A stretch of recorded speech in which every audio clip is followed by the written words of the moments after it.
त्यो पछि कति चन्द्र ब्लग गरिरहेको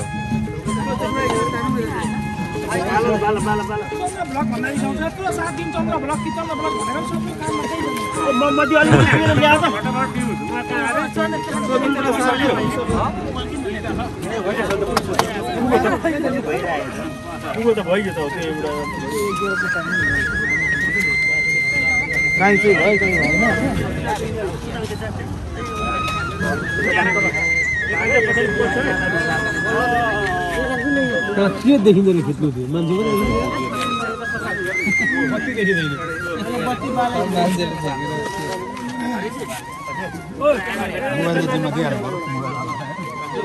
बत्ती बाल्न सबैजना बाहिर निस्किनु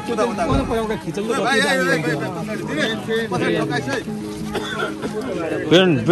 पेन उडो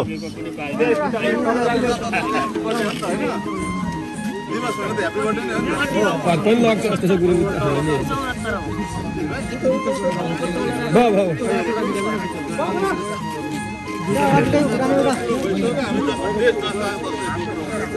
तन्त्रको टुप्पोमा यहाँ लगाइदिनु एउटा सबैजना टक्क यस्तो हानेर पनि सूर्य बिचमा मोमबत्ती छैन क्या सूर्य बिचमा कहाँ मोमबत्ती बल्छ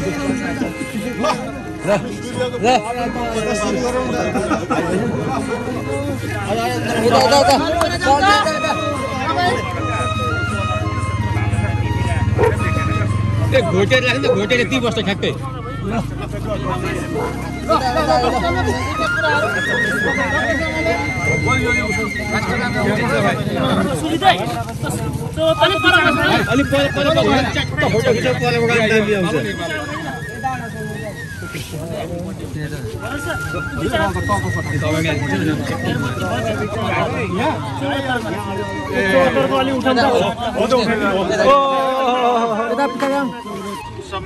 यो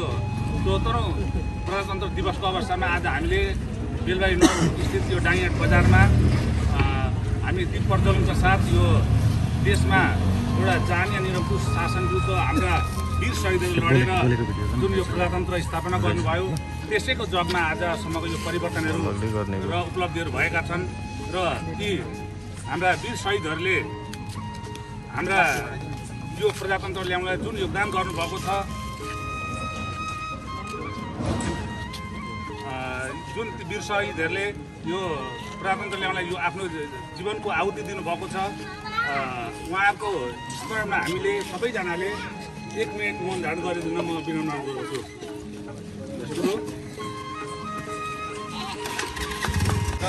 हामी सबैको दायित्व भएको हुनाले हामीले आज बेलबारी नौनरवाडाको अगुवाईमा हामीले यो दीप प्रज्वलन गरेका छौँ। यो दीप प्रज्वलनमा पाल्नु हुने सम्पूर्ण हाम्रा नौनरवाडका दाजुभाइ तथा दिदीबहिनीलाई उपस्थित भइदिनुका सम्पूर्णलाई म हार्दिक धन्यवाद पनि दिन चाहन्छु। यो शुभ अवसरमा हामीले यो राष्ट्रमा जुन जानीय निरङ्कुश शासनपछि बदलिदो प्रजातन्त्रले जुन हामीलाई मार्गनिर्देश गरेको छ यसलाई आगामी दिनहरूमा हामी निरन्तरता दिँदै अगाडि बढाउने हाम्रो प्रण पनि छ। त्यसअनुसार हामीले राष्ट्रको सम्मानको लागि सबैजनाले एकै स्वरमा राष्ट्रिय गान गाइदिनु पनि म विनम्र गर्छु।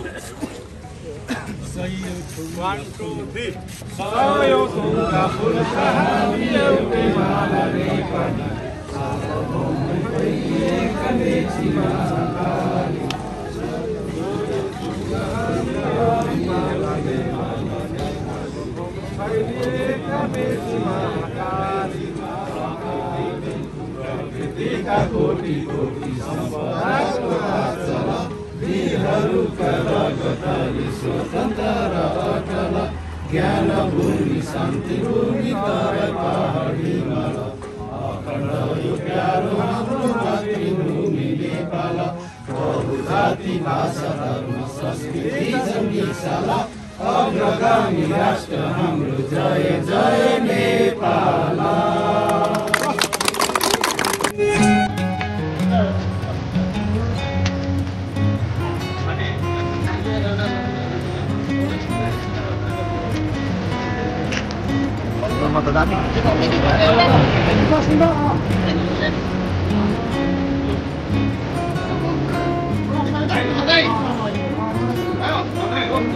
जोर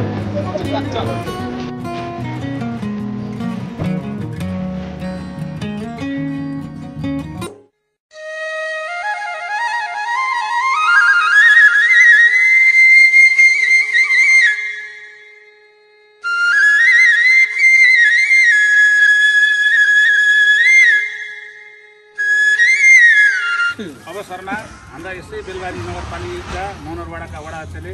आफ्नो भनाइसहित शुभकामना मन्तव्य दिएर यो आजको कार्यक्रमलाई पनि विसर्जन गरिदिन म विनम्र अनुरोध गर्छु। धन्यवाद कार्यक्रम सञ्चालकज्यू। आज यो जाँगीहाटको भूमिमा यो 74औं प्रजातन्त्र दिवसको अवसर पारेर हामीले यहाँ चाहिँ दीप प्रज्वलन गर्न गइरहेका छौँ। यहाँ उपस्थित हुनुहुने सम्पूर्ण पार्टीबाट उपस्थित हुनुहुने नेता कार्यकर्ता सम्पूर्ण महानुभावहरूमा सर्वप्रथम त म हार्दिक धन्यवाद ज्ञापन गर्न चाहन्छु। आज यो 74औं प्रजातन्त्र दिवस भन्दा भन्दै प्रजातन्त्रको अर्थ भनेको हिजो हामीले बोल्न पाउने लेख्न पाउने अधिकारबाट जति बेला राणा शासनले चाहिँ हामीलाई कुण्ठित गरेको अवस्था थियो, त्यो कुण्ठित गरिएको कुराहरूलाई चाहिँ हाम्रा वीर शहीदहरूले अग्रजहरूले हाम्रा बा हजुरबाहरूले जसरी लडेर राणा शासनको अन्त्य गर्दै कसैलाई रूपमा झुन्डाएर मारिएको थियो, कसैलाई भुइँबाट खसालेर मारिएको थियो। यो आज यो प्रजातन्त्रलाई हामीले अब पनि संस्थागत गरेर लिएर जान सकिएन भने त्यसको उपलब्धि म चाहिँ हामी शून्य हुन्छ र 74 वर्षसम्म जुन प्रजातन्त्रले एउटा तपाईँ हामीलाई लेख्ने बोल्ने अहिले जति हामी सामाजिक सञ्जालमा लेख्न बोल्न पाएका छौँ ती सबै अधिकारहरू चाहिँ प्रजातन्त्रकै उपलब्धि हुन् र यसको मूल उद्देश्य भनेको नै नेपाली जनताहरूले चाहिँ निरङ्कुश राजतन्त्र निरङ्कुश राणा शासनबाट चाहिँ यसको चाहिँ जनताले स्वतन्त्रता पाउने अनुभूति गरून् भनेर नै हाम्रा वीर शहीदहरूले लडेर ल्याएको यो प्रजातन्त्रलाई संस्थागत गरेर अगाडि लिएर जाने कुरोमा हामी सधैँभरि सबै एकै ठाउँमा बसेर सबैले एकबद्धता जनाएर त्यसको चाहिँ संस्थागत विकास गरेर लाने कुरोमा चाहिँ सबै लाग्नुपर्छ। यहाँ कसैलाई छुट छैन, यहाँ कुनै जातिलाई प्रजातन्त्र होइन, कुनै पार्टीलाई होइन, कुनै वर्ग र कुनै चाहिने लिङ्गलाई मात्रै आएको होइन। प्रजातन्त्र समग्र देशको लागि, समग्र नेपालीहरूको लागि, समग्र देश र जनताको उत्थानको लागि आएको प्रजातन्त्र हो र यसलाई संस्थागत गरेर लाने कुरोमा हाम्रो सबैको एकसाथ रहेर हामी सबैले एकसाथ रहेर एकै ठाउँ बसेर प्रजातन्त्रलाई चाहिँ हाम्रो जीवन रौन्जेल यसलाई चाहिँ संस्थागत गरेर जगेर्ना गरेर लाने कुरालाई चाहिँ हामीले चाहिँ ठोस एक खालको चाहिँ अवस्थामा पुर्याइरहेको पनि छौँ र अझै पनि यसलाई चाहिँ पुर्याउनुपर्छ भन्ने उद्देश्यका साथ हामीले मनाइरहेको प्रजातन्त्र दिवसको यो आज हामीले दीपावली गरेर जुन एउटा चाहिँ अवसर पाएका छौँ, यो अवसर भनेको नि हिजो हामी यसरी उभिदिएर प्रजातन्त्र भनेर भन्दै गर्दा चोकमै गोली हालिन्थ्यो, खेतमै लगेर मारिन्थ्यो, हरेक ठाउँमा लगेर जेलमा थुनिन्थ्यो। यो चाहिँ हामीले स्वतन्त्रता हाम्रो स्वतन्त्रताको लागि मुक्तिको लागि लडाइँ लड्नुहुँदै वीर शहीदहरूप्रतिलाई पनि हार्दिक सम्मान गर्दै म यो आजको कार्यक्रम चाहिँ यहीँ समापन भएको घोषणा गर्दछु। धन्यवाद।